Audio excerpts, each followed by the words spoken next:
श्री कृष्ण। धन्यवाद जो आज आपने मेरे इस पूर्ण स्वरूप को जागृत किया है। आपकी जागृति तो अनिवार्य थी देवी रुक्मिणी।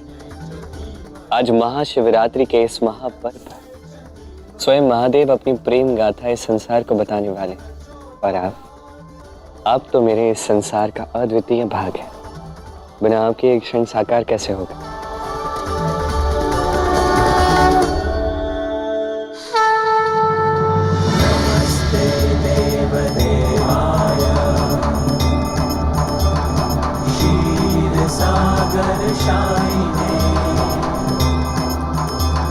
नमस्ते पूर्ण रूपाय लक्ष्मी नारायणाय ते। आओ रुक्मिणी।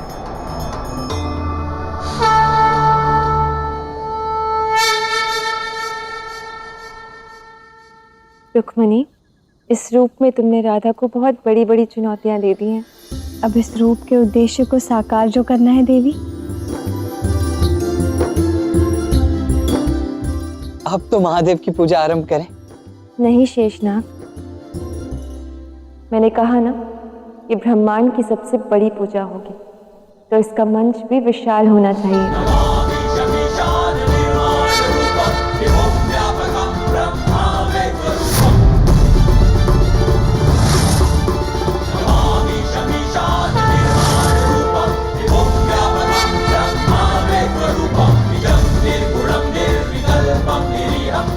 ये पूजा का स्थान ही नहीं, यहाँ आने वाली सभी शक्तियां दिव्य होनी चाहिए।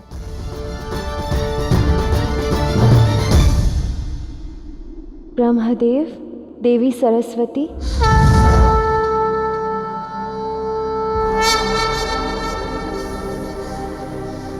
ब्रह्माय नमः, इंद्र आदि देव, इंद्रदेवाय नमः, और हमारे प्रिय श्री गणेश। उनके बिना महादेव की पूजा कैसे हो सकती है? सूर्यकोटि समप्रभा।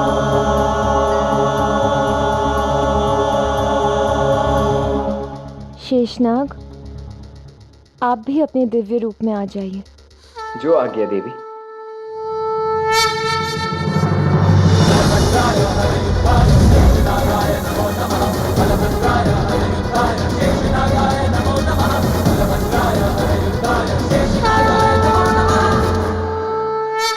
प्रिय गणेश, पूजा का श्री गणेश कीजिए।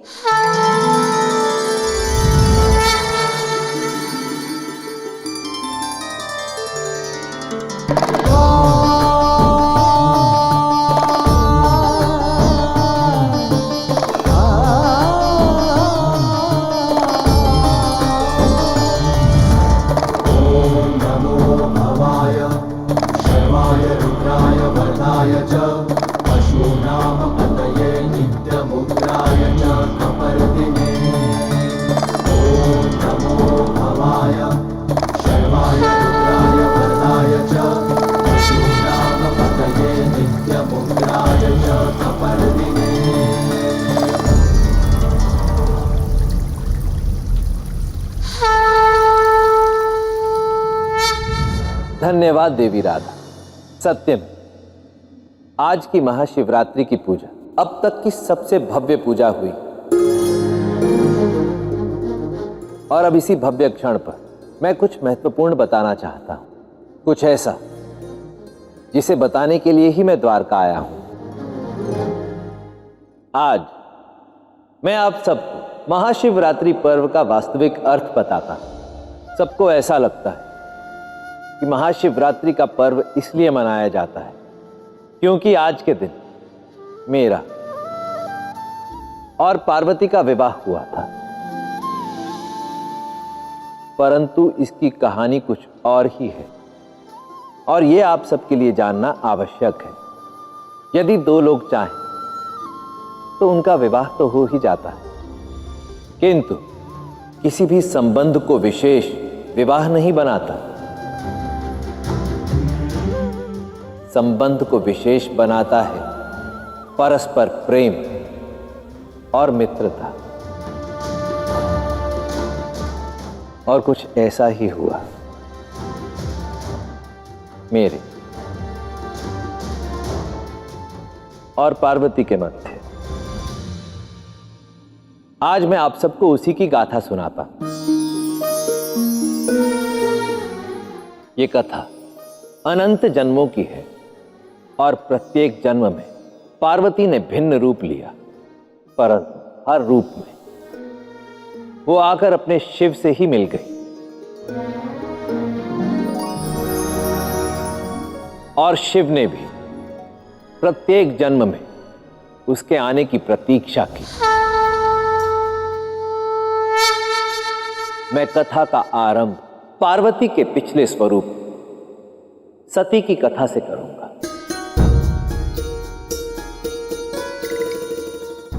सती जो ब्रह्मापुत्र प्रजापति दक्ष के यहां जन्मी थी।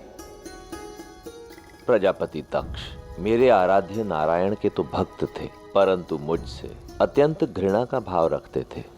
सती अपने पिता की आज्ञा का पालन करते हुए शिव से दूरी बनाने के बहुत प्रयास करती रही, किंतु उसे हर बात हर घटना मेरी ही ओर ले जाती थी। ओम नमो भगवते वासुदेवाय नमः। पिताश्री, इस मंत्र का अर्थ क्या है? ये मंत्र ओम से आरंभ होकर नमः पर पूर्ण क्यों होता है? ये दोनों शब्द तो उस कपाली शिव से जुड़े हैं। ओम भी शिव है और नमः भी शिव। किंतु पिताश्री, आपने तो कहा था कि शिव बुरे हैं, तो फिर नारायण का ये पवित्र मंत्र शिव से आरंभ होकर शिव पर पूर्ण क्यों हो रहा? इस मंत्र का उच्चारण करना भी पाप के समान है। इस मंत्र का उच्चारण कदापि नहीं करेंगे और हमारे राज्य में हर उस मंत्र को प्रतिबंधित कर देंगे जिस मंत्र का संबंध उस कपाली शिव से होगा। हम अपने नारायण के पवित्र नाम के साथ उस कपाली शिव का नाम कदापि जुड़ने नहीं देंगे। ओम नमः शिवाय, ओम नमः शिवाय, ओम नमः शिवाय, ओम नमः शिवाय। मैं तो अकेला था, सन्यासी, अघोरी था। सती से भी पहले पार्वती देवी परमा के रूप में मेरे जीवन में आकर चली गई थी। मैं उन्हीं की प्रतीक्षा में था। हम प्रजापति दक्ष अपने राज्य से उन सभी मंत्रों को प्रतिबंधित करते हैं जिनका संबंध उस कपाली शिव से होगा। हम कैलाश की ओर जाने वाले सभी मार्गों को भी प्रतिबंधित करते हैं। दक्ष ने सती को मुझसे दूर रखने के सभी संभव प्रयास किए, किंतु ये हमारे प्रेम की प्रगाढ़ डोर ही थी जो सती को कैलाश के प्रतिबंधित मार्ग पर ले आई, मेरे पास ले आई।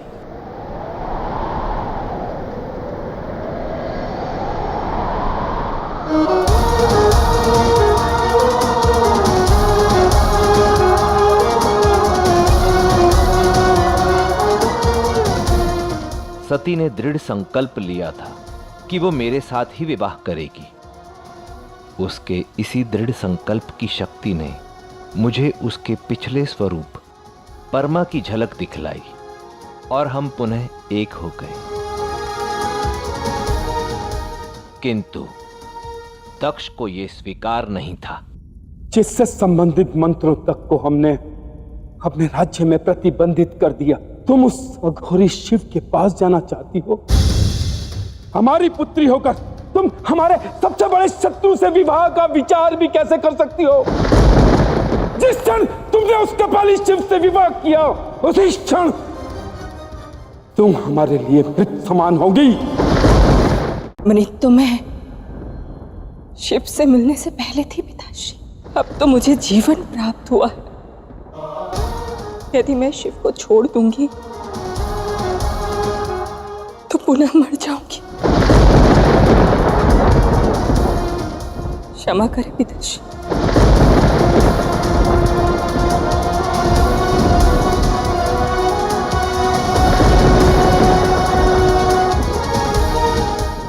सती प्रेम में अपने समस्त संसार को छोड़कर अपने शिव के पास चली आई और सारे ब्रह्मांड के सामने मेरा और सती का गंधर्व विवाह हुआ। ये संसार का प्रथम गंधर्व विवाह भी कहलाया। दक्ष ने अपने महायज्ञ में सती के समक्ष उसके अर्धांग का अपमान किया। सती मेरा अपमान सह नहीं पाई और उसने महादेव के प्रेम में अपना शरीर त्याग दिया। इस प्रकार एक बार पुनः शिव और उनकी शक्ति पार्वती का विरह हुआ। तब मैंने प्रण लिया कि जब तक मेरी शक्ति सती पुनः मेरे जीवन में नहीं आएगी, मैं नेत्र नहीं खोलूंगा।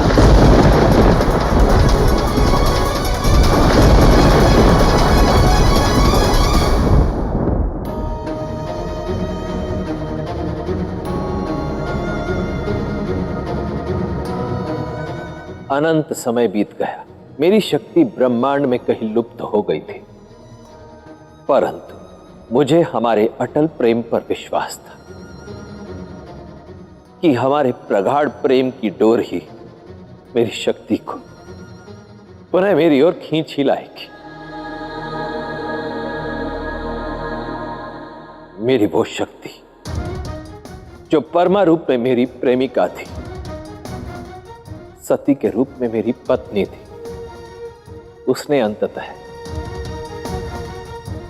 हिमालय की पुत्री पार्वती के रूप में जन्म ली।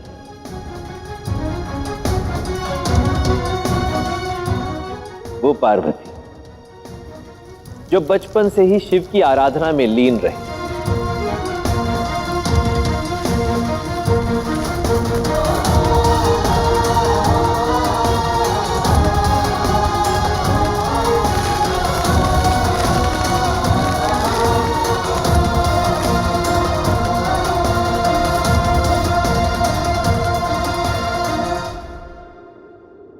शिव, मैं आपसे प्रेम करती हूँ और मैं केवल आपकी ही हूँ।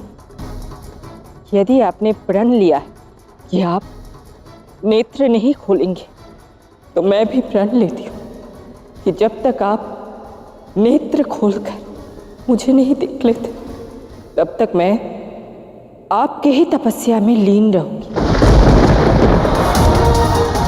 ओम नमः शिवाय।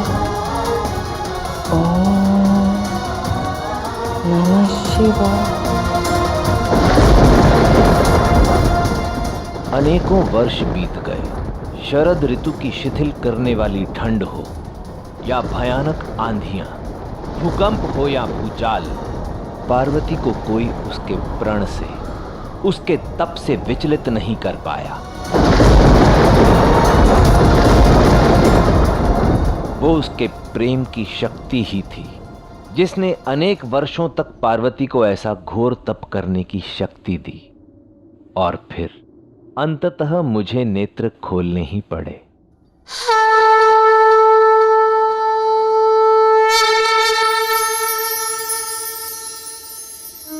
देवी,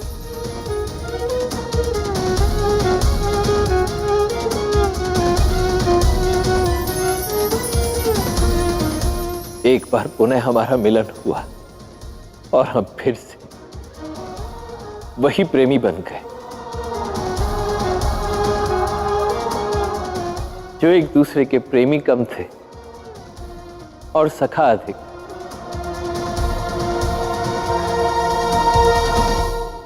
देवी रुक्मिणी, आपके मनुष्य रूप को यही सीखने की आवश्यकता है कि अनेक जन्म होते हैं, ब्रह्मांड की बड़ी से बड़ी शक्ति को अवतार लेने पड़ते हैं, परंतु सच्चे प्रेमी अंततः मिल ही जाते हैं।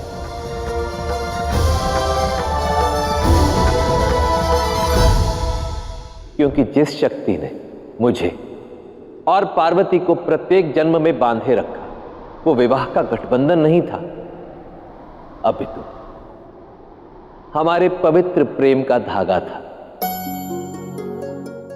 यही इस गाथा का सार है कि सबसे महत्वपूर्ण एक दूसरे का प्रेमी होना है।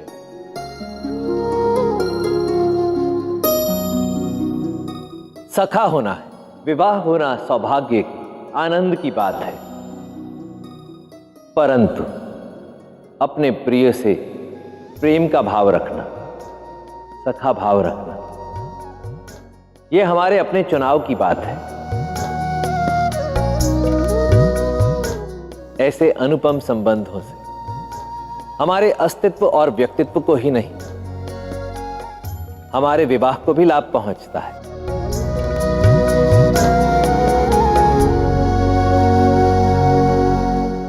अद्भुत। महादेव के इस अमर सखा प्रेम गाथा को मेरा शत शत नमन।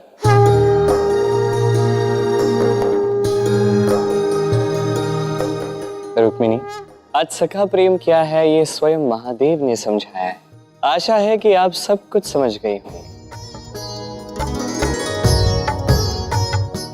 श्री कृष्ण, मैं तो समझ गई, किंतु जब मैं अपने मनुष्य रूप में पुनः लौटूंगी तब ये स्मरण रख पाऊंगी या नहीं, ये नहीं कह सकती। आशा है आपको सब कुछ स्मरण रहेगा। आशा तो मुझे भी है, अन्यथा मेरी मनुष्य रूप को आपको पुनः ये बात समझाने का कोई ना कोई प्रयास करना होगा।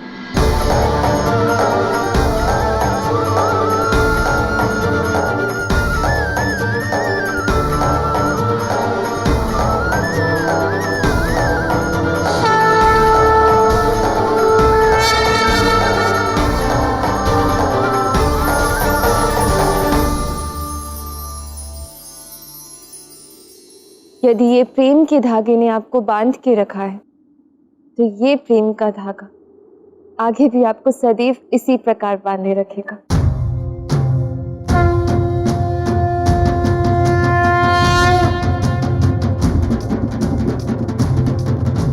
सबसे बड़ा है प्रेम जगत में, प्रेम सना कुछ दूजा।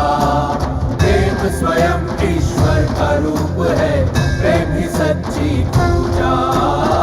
प्रेम ही सच्ची पूजा। प्रेम का प्याला पी ले जो भी प्रेम रूप हो जाए। डूबे निज प्रियतम के रंग में, सुध बुध सब खो जाए। सुध बुध सब खो जाए।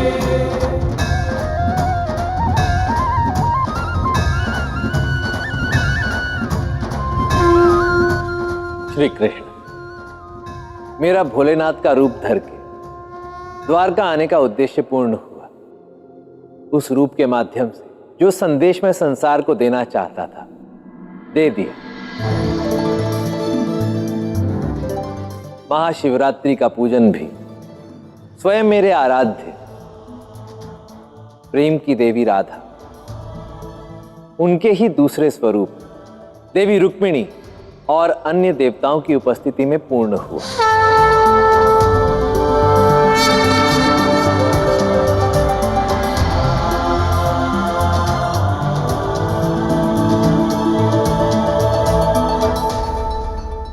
अब हमारे कैलाश लौटने का समय हो चला है। नहीं महादेव, आपने कहा था कि आप मेरी और द्वारका अर्थात रुक्मिणी की पूजन को साकार करके ही जाएंगे। इसलिए आपको जाने से पूर्व रुक्मिणी की पूजा में जाना होगा, तत्पश्चात ही आप कैलाश लौट सकते हैं। जो आज्ञा प्रेम की देवी।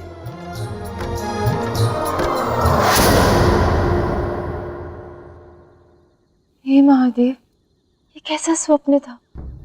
ऐसा अनुभव हुआ जैसे मेरे हाथों महादेव का बहुत बड़ा अभिषेक हुआ हो। ये क्या?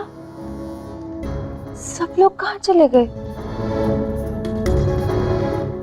प्रतीत होता है महादेव का अभिषेक मुझे ही करना होगा।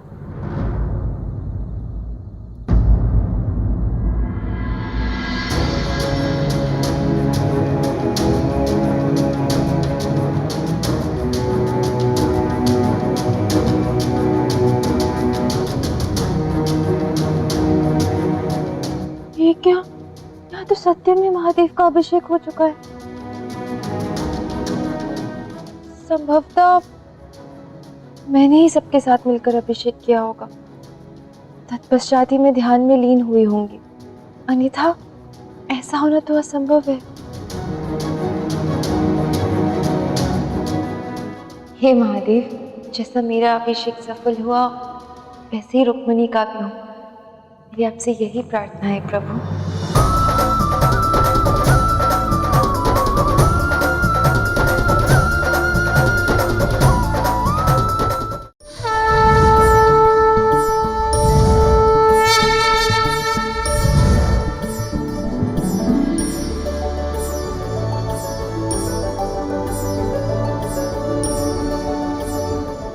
श्री कृष्ण, अब मेरा पुनः अपने मनुष्य रूप में लौटने का समय आ गया है। अवश्य देवी रुक्मिणी।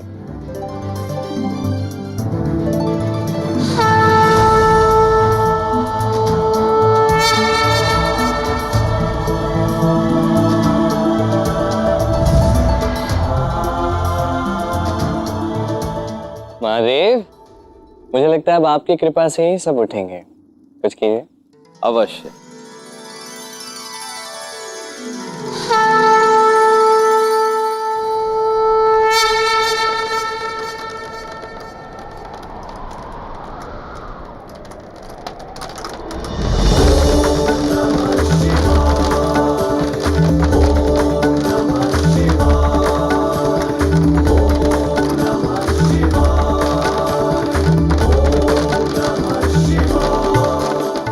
कान्हा, ये सब क्या हो रहा है? और क्या होगा, महादेव की पूजा करते करते तुम सब सो गए। अभिषेक तो किया ही नहीं। ये क्या महापंडित जी, आप तो मुझसे भी भव्य पूजा कराने चले थे और स्वयं ही सो गए। बड़ा अनर्थ हुआ मुझसे। मुझे इस प्रकार सोना नहीं चाहिए था। भोलेनाथ जी, भूल तो हुई है मुझसे। कोई बात नहीं। मुझे लगता है कदाचित महादेव जानते हैं तुम्हारे मन में क्या है। कदाचित उन्हें ज्ञात है कि तुम्हारी भक्ति कितनी शुद्ध है। कदाचित इसीलिए रुद्राक्ष की वर्षा की, आप सबको जगाया, अभिषेक करने के लिए प्रेरित किया। क्यों भोलेनाथ जी, आपको क्या लगता है?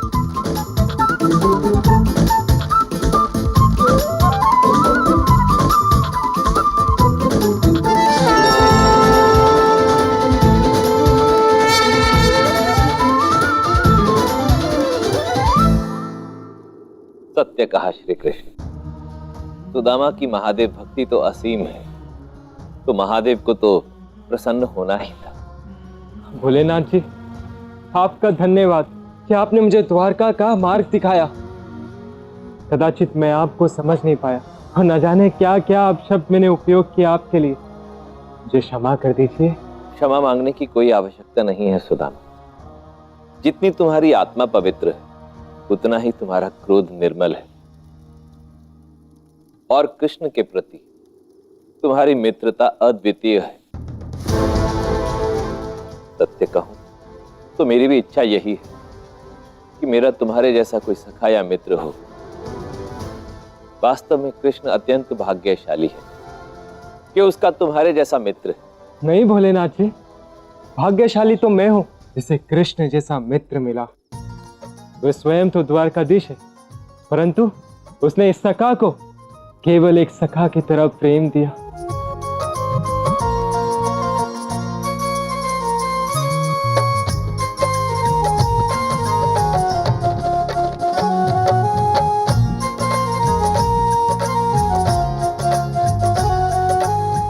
आई, महादेव का अभिषेक करके द्वारका की सबसे पहली राज पूजा संपन्न करते हैं।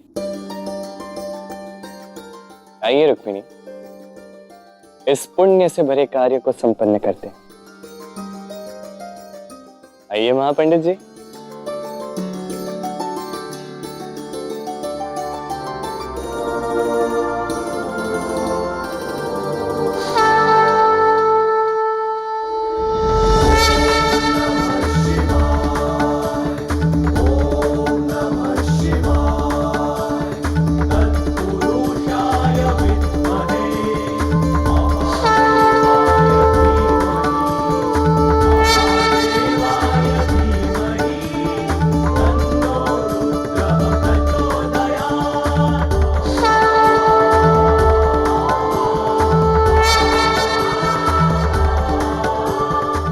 महादेव का अभिषेक संपन्न हुआ।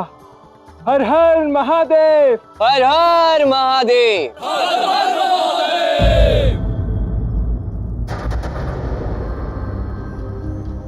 श्री कृष्ण, ये भोलेनाथ जी और उमा जी कहाँ चले गए? अरे यहीं तो, कदाचित जहां से आए हैं वहां चले गए होंगे। वैसे आपको क्या हुआ? आप ठीक तो हैं? नहीं, कुछ नहीं। पक्का?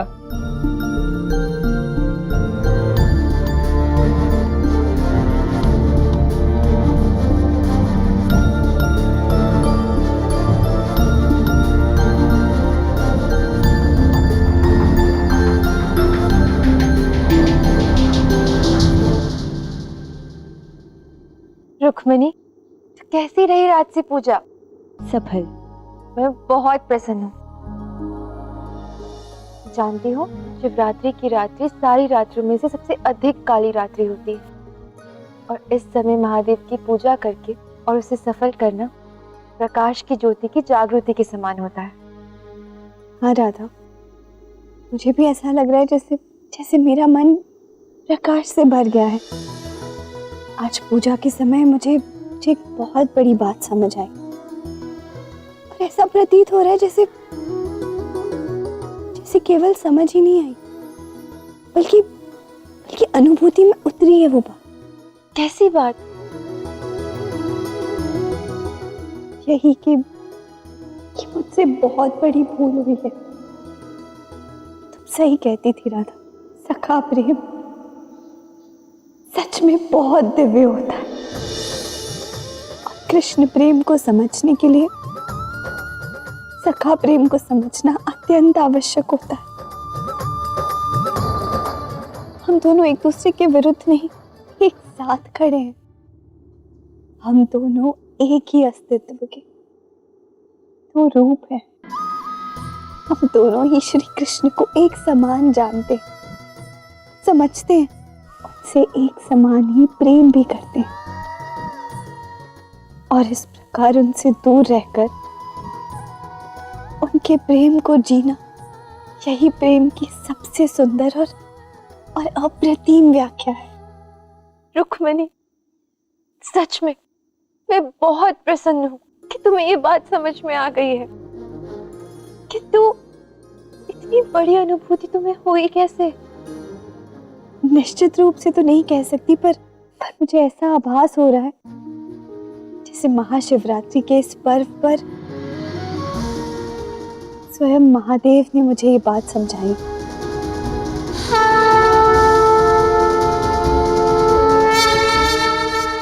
और तुम्हारा भी बहुत बहुत धन्यवाद राधा, जो तुमने मुझे सखा प्रेम का महत्व समझाया। तुम इतने समय से मुझे जो बात समझा रही थी उसका ज्ञान मुझे हो गया।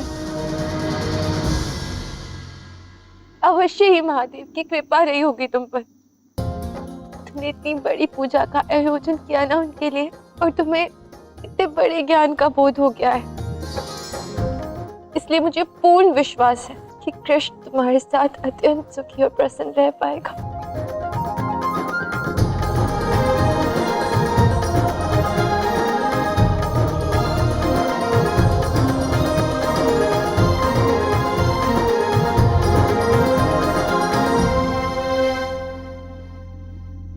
मेरा यहाँ आने का उद्देश्य सफल हुआ। रुक्मिणी को प्रेम का बोध हो गया, इसलिए अब मेरा बरसाना लौट जाना ही उचित होगा।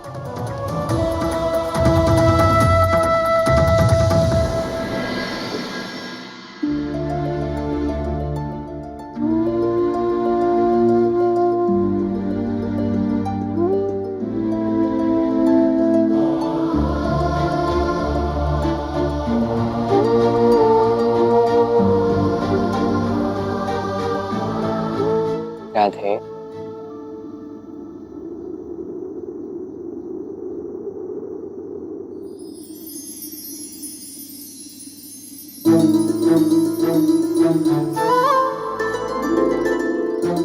ऐसे कौन से विचार अपने मन में लिए जा रही हो जो अपने कृष्ण को भी नहीं बताने? कृष्ण, मेरे मन की बात तो तुम मुझसे पहले ही पढ़ लेते हो, तो तुम्हें क्या बताऊं? सखा प्रेम के महत्व को समझ चुकी है रुक्मणी, और मुझे पूर्ण विश्वास है कि अब तुम दोनों सुखी रहोगे। तो अब यहाँ मेरा क्या काम?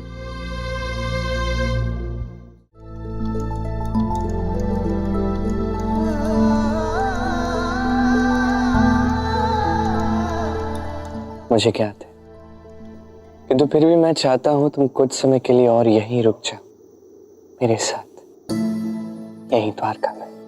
नहीं कृष्ण, तुम तो मेरे हृदय में बसे हो, सदैव मेरे साथ ही तो रहते हो, और मैं इसी से प्रसन्न भी हूं। देखना, एक समय आएगा जब हम केवल हृदय में ही नहीं, अभी तो एक स्थान में एक साथ ही रहेंगे। और मुझे पूर्ण विश्वास है कि तुम अपना वचन अवश्य पूर्ण करोगे। एक दिन तुम पूर्व से आओगे और सदा सदा के लिए मुझे एक विशेष स्थान पर ले जाओगे। और मैं जानती हूँ कि द्वारका वो स्थान नहीं है। द्वारका तो रुक्मिणी और द्वारका वासियों के लिए है ना। मेरा स्थान तो कोई और है, और वहां जाने का समय अभी आया नहीं है। केवल मैं ही नहीं, अब तो तुम भी बिना बोले मेरे मन की बात पढ़ लेती हो राधा। तूने जो कुछ भी कहा हर बात सत्य है, फिर भी मैं चाहता हूं तुम कुछ समय के लिए और यहीं रुक जाओ। भला ऐसा भी क्या कारण है कृष्ण? द्वारका पर एक बहुत बड़ा संकट आने वाला है राधा, बड़ा संकट आने वाला है, बड़ा संकट।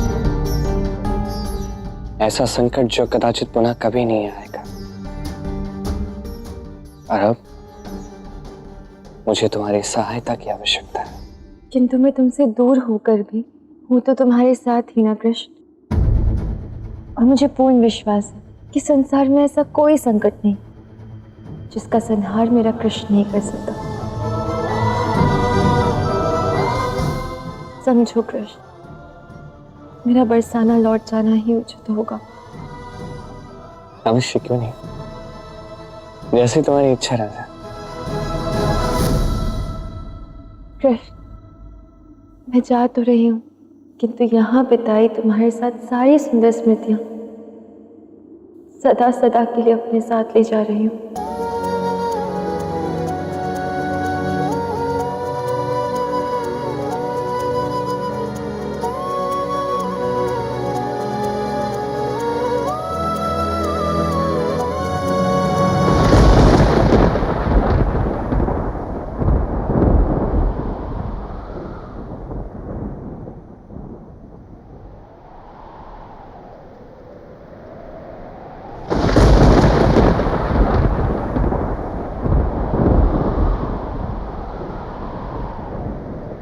मुझे जाने की तैयारी करनी होगी कृष्ण।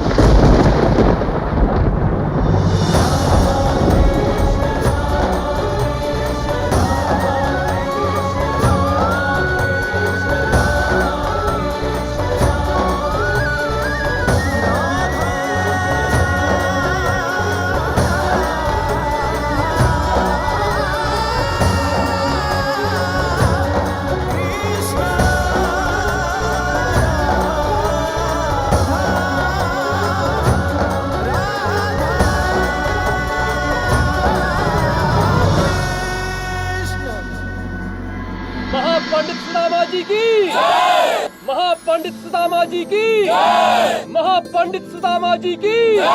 अरे आप ये सब क्या कर रहे हैं? रुक जाइए, ये द्वारका है, यहाँ मेरा नहीं, मेरे मित्र द्वारकाधीश श्री कृष्ण की जय जयकार कीजिए। कदापि नहीं मित्र, तुमने महापंडित बनकर द्वारका की प्रथम पूजा को इतना दिव्य बना दिया कि महादेव की कृपा से द्वारका में रुद्राक्ष की वर्षा हुई है। वास्तव में सुदामा, तुम्हारे प्रबंध और संचालन उत्कृष्ट है। हाँ सुदामा, तुम्हारी पूजा के ही तो कारण प्रथम बार स्वयं महादेव और माता पार्वती हमारी द्वारका में पधारे।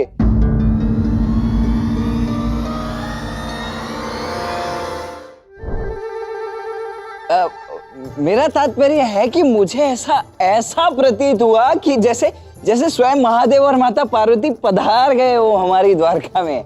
सत्य में ये सब कुछ केवल और केवल तुम्हारे पुण्य कर्मों का फल था सुदामा। तुम्हारी भक्ति के ही कारण हमारी ये पावन द्वारका धन्य हो गई।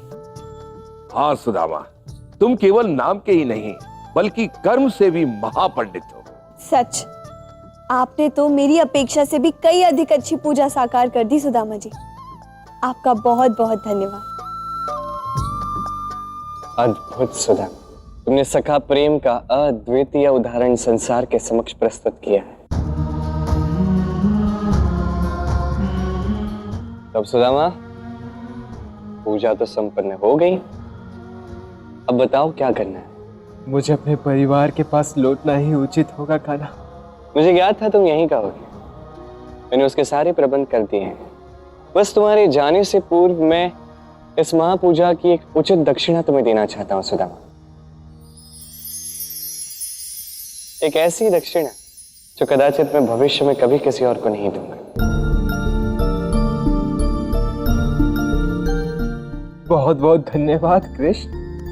धन्यवाद की कोई आवश्यकता नहीं है मित्र। अब जाओ और बैलगाड़ी में बैठकर प्रस्थान करो। वही मैंने तुम्हारी दक्षिणा रखवा दी है। सच मित्र, तुमसे अच्छा और कोई नहीं।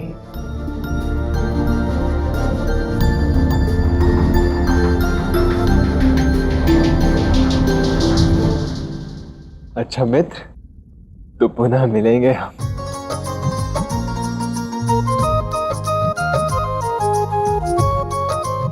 कान्हा, मैं अत्यंत प्रसन्न हूं कि तुमने सुदामा को अच्छे उपहार और उचित दक्षिणा दी।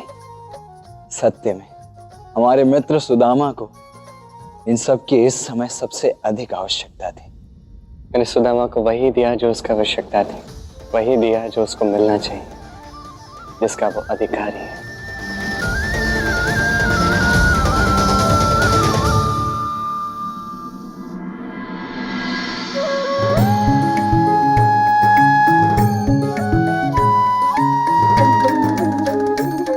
श्री कृष्ण,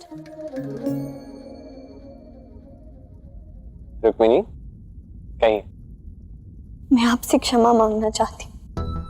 आपने और राधा ने मुझे समझाने के अनेक प्रयास किए कि सखा प्रेम पत्नी प्रेम से बड़ा होता है, कि एक पत्नी को अपने पति से एक सखा के रूप में प्रेम करना चाहिए, किंतु मैं इस बात को समझ ही नहीं पाई। मुझे क्षमा कर दीजिए। रुक्मिणी, अब तो आप समझ गई हैं, अब क्षमा मांगने की क्या आवश्यकता है? क्योंकि मैंने ये समझने में बहुत समय लगा दिया, जिसके कारण आपको और राधा को कितनी पीड़ा और कष्ट भोगने पड़े। मुझे क्षमा कर दीजिए। रुक्मिणी, मैंने जो किया वो केवल मेरा निर्मल कर्म था, उससे कोई भी अपेक्षाएं जुड़ी नहीं थी। किंतु हाँ, अब जब आप ये महत्वपूर्ण सीख समझ गई हैं तो मैं अत्यंत आनंदित हूँ। हाँ श्री कृष्ण, राधा का आपके प्रति जो सखा प्रेम है वो परिशुद्ध है, इसीलिए वो मुझे ये बात समझाने में सफल हुई। कदाचित अब तक मेरा प्रेम राधा के स्तर का तो नहीं है, किंतु कम से कम मुझे ये तो समझ आ गया कि आपके लिए सच्चे प्रेम का सार सखा प्रेम है।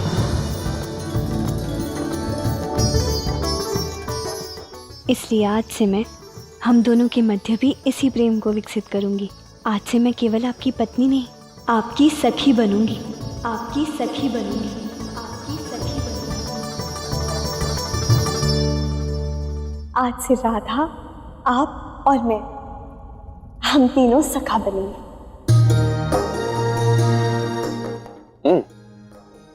किंतु मुझे बताइए, केवल 3 ही क्यों? तो और कितने श्री कृष्ण? आप, राधा और मैं, हम तीनों का सखा बंधन इतना परिशुद्ध है कि उसमें किसी और की क्या आवश्यकता है। आज से हम तीनों सदा के लिए सखा बनेंगे। राधा और मैं आपके प्रेम में एक समान लीन रहेंगे, है ना? अच्छा रुक्मिणी, आप ये बताइए, क्या आपको लगता है इसके आगे भी और कुछ हो सकता है? नहीं, मुझे तो ऐसा बिल्कुल नहीं लगता। ठीक है, अति उत्तम रुक्मिणी। आज आप ये महत्वपूर्ण सीख गई हैं, ये देखकर मैं अत्यंत हर्षित हूँ। आपको ज्ञात तो होगा कि राधा जा रही है, उसे विदा कराइए। क्या राधा जा रही है? नहीं, मैं उसे नहीं जाने दूंगी। रुक्मिणी, आपको सत्य का ज्ञान तो हुआ, किंतु ये अर्ध सत्य है, पूर्ण सत्य नहीं। पूर्ण सत्य तो ये है कि सखा प्रेम एक गिनती में बांटा नहीं जा सकता। 1,000,000 सखा भी हो सकते हैं, 10,000,000 सखा भी हो सकते हैं। अब शीघ्र ही आपको और आपके साथ इस समस्त संसार को यह सीखना होगा कि सखा प्रेम तो अनंत और अनगिना होता है।